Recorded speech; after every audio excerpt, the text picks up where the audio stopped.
Dan Larson here at the Photobooth, turning back the clock to take a look at my top 10 figures of 2013. We didn't start the channel until 2015, and so I never took the time to figure out what my actual top 10 figures were from the years prior to that. Excuse me, kitten.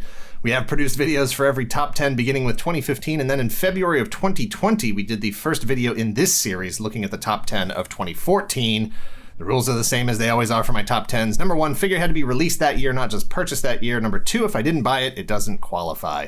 For my own purposes, I'll do my best to try to remember which figures I actually liked the most at the time, but the further we go back, the harder it will be for me to remember. And then, of course, there might be some figures that I just don't own anymore, either because they got upgraded or I just decided that I didn't want them anymore. And, they were the best then, but not necessarily forever. I got lucky because I did post a picture with my top 11 for this year, 2013, at the time, which includes this Aquaman. So all I had to do was figure out who was in the 11 spot and then, take that picture from there, and the rest would be the top 10. So we're going to get Aquaman out of here and move in with number 10 is Hasbro G.I. Joe Retaliation Budo. This figure is absolutely one of my favorites from the original line, released in 1988, which I have here. If you don't know what that particular figure looks like, the new figure looks nothing like the original one. Obviously, it's a reach. I mean, the original Budo was much more of like a sort of tactical kind of samurai figure, which I always really liked that approach. The new one was basically just a samurai figure. I did make some cosmetic adjustments to mine. This is how the figure looked when it was actually released. Ignore the bent antler. It's been sitting in a plastic bag for a couple of years now. But I did trim off a bunch of this skirt. This is actually like an overlay top kind of vest piece, and it actually prevents the helmet from staying on very well. So I took off that top piece. I trimmed a lot of this sort of skirt stuff off here. I'm not really concerned about with like historical accuracy or anything like that. I just wanted it to be a figure that moved around a little bit better, posed a little bit better, just looked a little bit better. I even went so far as to, let me see if I have my other sample here. Did all this prep. I can't find my other example. But I have a third version of this where I actually cut the antlers off and I cut the mask out so that it just sort of sits on the head as just a regular samurai helmet. But this is a pretty good version of it. I do like the antlers. It's a cool figure. It doesn't pose very well. It's sort of a product of its time. But that's how this is going to be the further we go back. Number 9 is staying with Hasbro, staying with the 4-inch scale. Is Hasbro G.I. Joe Retaliation Ninja Duel Snake Eyes. This isn't his original sword. I don't know where it is. He's got a sword and a sheath that goes on his back. I never did really like the original sword that it came with. A little too small. I grabbed this one from a different figure just to give it a little bit more size, make it a little bit more substantial. And then the sheath I just don't love. It's just like this giant thing that sits on his back. Never really looked good to me. Regardless, this is the first Snake Eyes figure that actually looked like the suit design in the second movie in Retaliation, and that's pretty much why it appealed to me. And a lot of my collection was still 4 inches at the time. This was before Legends and Black Series really took over everything that I was collecting.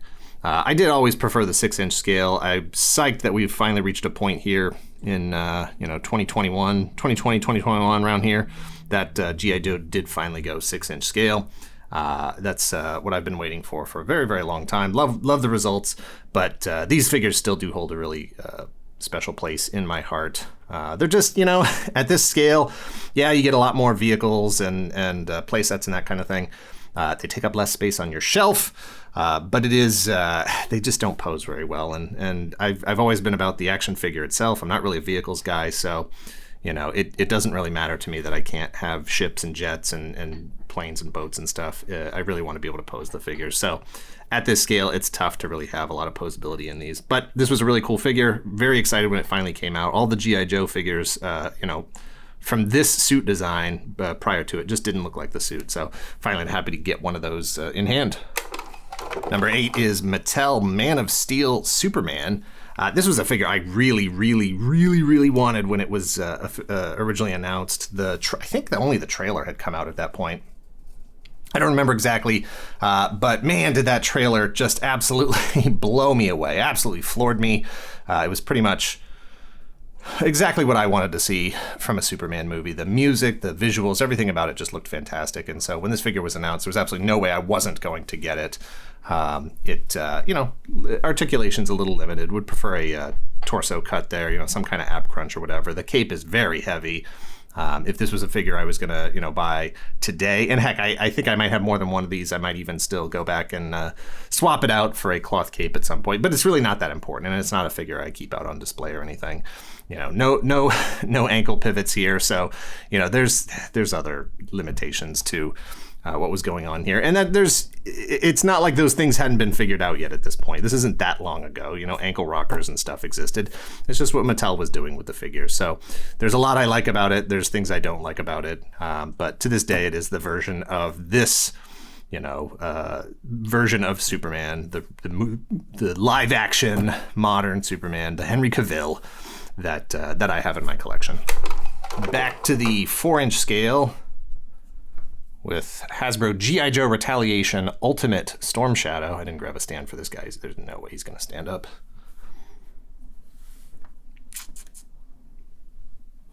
That's what I'm talking about. 6-inch figure would be much easier to get to stand. There we go. Good enough. Good enough. It's there's so many different versions of Storm Shadow had come out, especially with the movie series. And while some of them were nice, I didn't love them all. And I'm still going to be that original sort of purist at heart. I don't mind the character getting reinterpreted. I don't mind the suit getting reinterpreted, but I'm always going to want to return to that basic suit and see how we can revisit that with modern, engineering, modern design, modern takes, and a couple of little upgrades here and there. It's a really great figure. It's a really nice, pure Storm Shadow figure, even better than the versions that had been released for like 25th anniversary and that stuff. I like it. It's a core, gorgeous 4-inch, pretty much, you can disregard the rest of them if you're just looking for like a really great update, 35, 40 years later of that original G1, if you will, Storm Shadow figure. At number 6 is the Hasbro Marvel Legends Hitmonkey Wave Archangel. Now, this is, like I said in the intro here, some figures I just don't have anymore. And when this is actually the, when was this released? This is the 2018 version with shinier wings and brighter colors. This one also came with a couple of different alternate heads. I was just ragging on 4-inch figures for not being able to pose, and now I'm not going to be able to get this thing to stand up. But if I remember correctly, the original version was exclusive to the Disney store. I know that I bought it at the Disney store at the time. Now it's just a gorgeous figure. It's a great Archangel. It's still the best Archangel as far as I'm concerned. I do wish there was a little bit more going on with the wings. You could spread them out, maybe alternate wings or something. It would have been nice if there had been 2 releases of this, 3 releases of this, and there were 3 releases of this. If one of 2 of them came with these kinds of wings and another one came with maybe even these hinges here, if those could be snapped apart and you could just add on spread out wings, from this hinge out, that would spread out from there, that would have solved that problem. Just a little bit more of a flying look as opposed to this sort of, you can still set this up as flying, but it's not that sort of wide, wings spread kind of look that would be nice.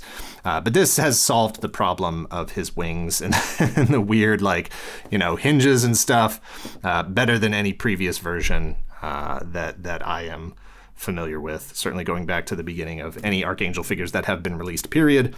Plus getting the alternate heads is nice. I've also seen, and I haven't picked up a set of them yet, but a lot of third-party, 3D printed indie sort of customizers have sold the fully collapsed versions of the wings that can fit on the back. And I've definitely been wanting to get a set of those for a while, and I just haven't bothered to log on and actually buy a set, though. But this is a great figure, and I think, I'm pretty sure this is the only one that actually has been fully updated since then. But I dig it. It's really, really nice. Staying with the 6-inch action figures, we've got the Marvel Legends Ironmonger series, Iron Patriot. Obviously, from 2 different places. Originally from the comics and the Dark Avengers. It was Norman Osborn's suit, but then that whole mythology kind of got turned around when it was used in the second Iron Man movie, third Iron Man movie, third one. It was in the third Iron Man movie. Originally designed for, obviously, Rhodey, because he's working for the government. They really wanted a sort of showpiece kind of Iron Man suit, put the stars and stripes on there. But then, of course, it gets co-opted, used by the bad guys, and then they get it back and whatever. But it's a suit that always really appealed to me. I've always been a Captain America collector, so when the Iron Patriot suit was introduced in the comics, I always liked the look of it. I still have the first 6-inch release of this suit, which was just sort of part of the Iron Man special weapons, or I can't even remember what the line was called, but I was pretty psyched to find this one in store on the shelves when it was released. But I mean, there's no comparison here. This doesn't even look like it's a full figure. It looks like it should have shoulder pads or guns or something. It's just, the materials. Oh God, these hips! Look at this. These hips don't even match up right. No ankle pivots, none of that. It's a again product of its time, but it was really super psyched. Again, just like Superman, it's one of those things where I was like, okay, I have to pre-order it. I have to find someplace where I can pre-order it because I cannot wait for this thing to just show up on the shelves. I don't want to take the chance that I'm going to miss it. It's not the most posable. There's obviously limitations to this articulation system. You really honestly can't, I'm busting on that one for having no ankle rockers. This one doesn't have ankle rockers. There's really not much you can do with it in terms of posability, but I do love the look of this suit. I do love that it has some of that metallic sheen to it. Still one of my absolutely favorite Iron Man suits by far. Number 4 is the Hasbro Star Wars Black Series Wave 1 Sand Trooper. What a thing, man. When this came out, mine's a little bow-legged. I tried to fix his knees. I've been trying to fix his knees since the day I got it, and I don't know, they just don't want to straighten out. But this line, when it was announced, super psyched. Again, I'm a 6-inch collector for the most part. I mean, it's obviously, I buy 4-inch figures. I still do today. But my preferred scale is 6-inch because I don't care about all the other stuff. I want cool-looking figures, and I want them to be posable, and I don't need play sets. I don't need dioramas. I don't need anything else. I just like having the nice figures. And so 6-inch gives you that degree of detail and paint application and sculpt and posability and all that stuff. Or at least it should. It doesn't always. It should at that scale. But at the time, when these came out, man, this was the first time that prices really jumped up. $20 was, there was only 4 figures in Wave 1, Darth Maul, the Sand Trooper, Luke X-Wing, and R2-D2. And I was like, I can't justify buying more than one of these figures like per month, much less, grab the whole wave the first time I see it on the shelves. And they, for the price, for the time, they were really, really nice figures. There's a lot more paint applications on here than whatever the last Sand Trooper was that was released. I think the one with the dewback, the snaps on the pouches here aren't even painted, and just a lot of nice dirt. And you got dirt on the front and the back. What a thing. And this guy came with 3 blasters. He's got his regular sidearm. He's got this. He's got that leaf blower looking gun. And then removable backpack, removable shoulder pad, all that stuff. Just a fantastic. I know they've obviously updated the Stormtrooper sculpt since then. I have 2 or 3 of the more current sculpts, but I still like this one. I still think it holds up. The only real issue with mine is it's always bugged me that the eye here, the lens on his helmet didn't get painted all the way to the corner. But it's one of those things that just sort of reminds me like, what, it's an action figure. It's not supposed to be perfectly screen accurate photorealism. And that's what makes mine unique, is that this guy's got a default, he's got a errored helmet out of the Imperial uniform factory, or whatever, who cares? It's not a big deal. But I still think this figure holds up really, really fantastically. You could have this in your display with the new Stormtroopers, with everything else, and it's still going to look great. And I know the Jeddah Stormtroopers from Rogue One are starting to get out there, and I've definitely got one of those. He's got a different backpack, so I'm really looking forward to that. And it's the new Stormtrooper body, so. Always been a fan of troopers, just the generic, sort of anybody could be under that helmet. And this one in particular was a big deal. And it's, funny how just 8 years later, where are we at? This is 2013, so 9 years later, $20 is now in the past. We're now moving on to 22, 23, 25 for a figure like that, and it's ridiculous. I'm not going to adjust the camera here. Number 3 is the have a seat, Boba. Number 3 is the Gentle Giant Jumbo Kenner Boba Fett. There was no way I wasn't going to get this. Even back in 2013, I still had a bunch of Boba Fetts. The Boba set wasn't the hundreds that it is now, but it was still a collection, and it was still my favorite. Regardless, even if I only had one, even if I only had my vintage figure, I would have still grabbed this thing because I just these colors, this style, this stupid rocket, like this is Boba Fett to me, and this really encapsulates what it is about action figures I like and why I collect them. To me, this isn't even the guy from the movie, This is just a cool action figure that I've always had since I was a kid and always loved. He's a space scuba diver with his cool gun and, his weird swimmy hand and his rockets. And, it's like I've seen people do, the repaints of this to make it more screen accurate. And they look great. And I wouldn't mind having one. And I don't know why Hasbro hasn't done that themselves. I always say that like every time they make a Boba Fett sculpt, you should be getting 5 out of that easy. Whenever it's this sculpt, you go Kenner homage, prototype, Empire, Return. You could do the all black now from the comics, whatever. You could get like 7, 8 runs out of that. So I don't understand why it's not a standard thing, in their production system to just like Optimus Primes, just keep cranking out, repaints of this Boba Fett. Anyway, I'm getting off topic here. My point is, this figure is giant. I had to get it. I as soon as it was released, I knew I needed to get it. My wife got it for me for Christmas. And I appreciate that it comes, in the giant blister card, the bubble with the, the repro blister card and everything, and that you can put it back in that sort of clamshell presentation if you want to. I've never put it back. I took it out and never put it back in. I do still have that package, which makes me crazy because I don't keep packaging, but this is one that I couldn't not hang on to because it looks great, and who knows, maybe someday I will want to sell it and I want to have that package on hand. Number 2, Star Wars Black Series. This would have been Wave 2, Boba Fett.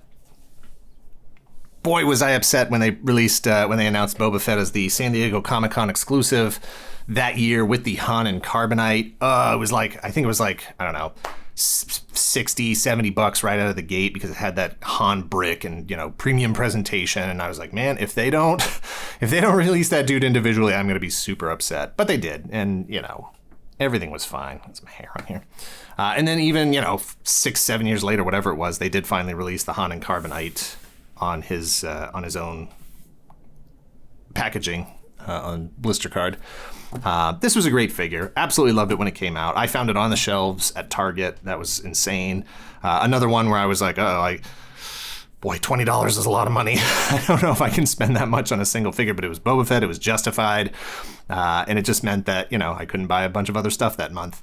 But everybody's more than familiar with the issues, the limitations of this. I've never liked how long this cape is. I love that it's the cloth goods. I don't like that it's this long. It just, I don't care how it looks in the pictures. This seems way, way too long. It just shouldn't reach to the floor like that.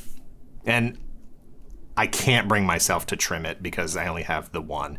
If I bought a second one, I would have cut that cape, no problem. But it's not something I ever doubled up on. And then, of course, the limitations of that heavy rubber vest and all the bits and stuff. You can't really bend his elbows very far. He's got the double knees, which is great. And then, of course, to get any kind of posability out of this, you really got to slide his belt around. So, these are the pouches that are supposed to be sort of on his hips. This one's hanging down in front of his crotch, but that's the only way you can get these action poses out of it. But it's great. The details on this are great. Are the proportions perfect? No. He's way beefier than I would like Boba Fett to be. Whenever you see this dude, his helmet looks gigantic. Pictures on screen. His helmet looks gigantic. His legs are like scrawny little chicken legs, and it just, a lot of the suit just looks almost too big for him. And I really feel like there aren't a lot of action figures that have ever really captured that. And I don't know if it's because they're not trying to, they're sort of shying away from it or what, but that's something that I always, sort of disappoints me about the Boba Fett figures. But great figure, great look, all the details, the stripes, the insignias, everything, just a fantastic, fantastic figure that I've loved for a really, really long time. Look at this, even the little like muddiness, the discoloration, the sweat and grossness on his pant cuffs here.